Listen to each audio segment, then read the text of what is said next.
guest is a former fashion model turned actor whose roles have been seen on the small and big screens. You may remember him from Lost and Oz, but now he's portraying a movie star on trial for murder in The Fix. We can't wait to get our fix, so please welcome Adewale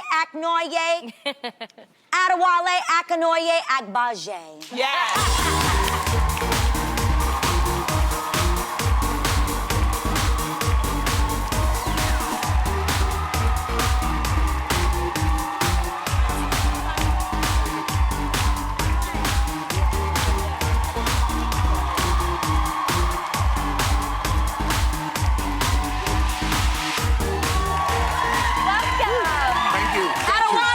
Adewale. Well, I almost murdered the name, but I brought it back to life. Praise the Lord. We were still stuck on Archie. We just found out I literally kept saying that I'm still stuck. Wait, do you say Adewale when you're at Starbucks ordering your coffee? Addy. Addy. Okay. You a nice person. Keep it real simple. Yeah. I love that. Thank you for your efforts. I love it. Oh my God. Be respectful and say the name properly. Now, you have an interesting life story that we're super excited to hear about. You were born in Nigeria, but you were actually fostered by a Caucasian family in Britain. And I was shocked when I heard that you used to be a skinhead. So, that was, super confusing. How did that happen? Well, first of all, I was actually born in London. And Really? how it happened was, at that time, the Nigerian immigrants coming to Britain would foster their children, what they called farm their children out to white working class families. Tens of thousands all over the country.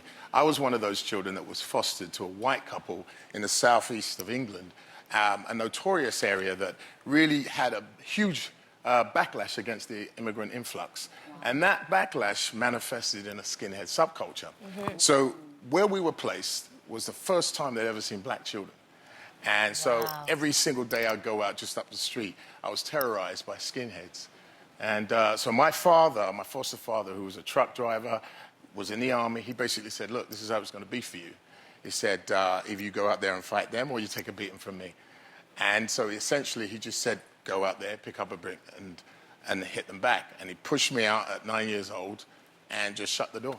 Wow. Yeah, so, and it was tough love. Yeah. But eventually, I got a reputation for being able to take a beating and stand up for myself, and to the point that I became an ally in that gang. And instead of them running me, I ended up running it. So you were an ally with the skinheads, which are traditionally racist and neo-Nazis, but you aligned yourself because that helped you to fight it off. Yeah, I mean, just to give you a context, look, this is not Brooklyn, this was not Compton. There were no black people as backup. You were there on your own. Okay. And you know what I mean? It wasn't like you could call cousins or anything. You were there on your own. Right. So it was like, you know what I'm saying? It was for survival. Yeah, and let me make it clear, it was never a friendly relationship. Okay. I was always that black dude, but it was the fact that they could not whoop me, and that I became a tool in them fighting other gangs. And so, but it was never like, he's one of us. It was just like, we can't whoop his ass, but we'll use it. I get it. And you're actually going to talk about this in your movie that you have directed and wrote. It's coming out later this year called Farming. Tell us more about it. Well, that's it. The title Farming is what the British social workers called the en masse fostering out to white working class families. So, as I said, tens of thousands all over the country. And the story really follows my journey under that process and how I ended up in that gang. And you also wrote the music to the movie, too, the soundtrack. You're doing everything. Well, you know what? So you're musically inclined. Yes, music was my first passion. I actually came to Hollywood to pursue music. And I had a record deal at Motown, and it kind of fell through, and the acting took off. But this project allowed me to marry my two passions. Oh, that's great. Can't wait to see it.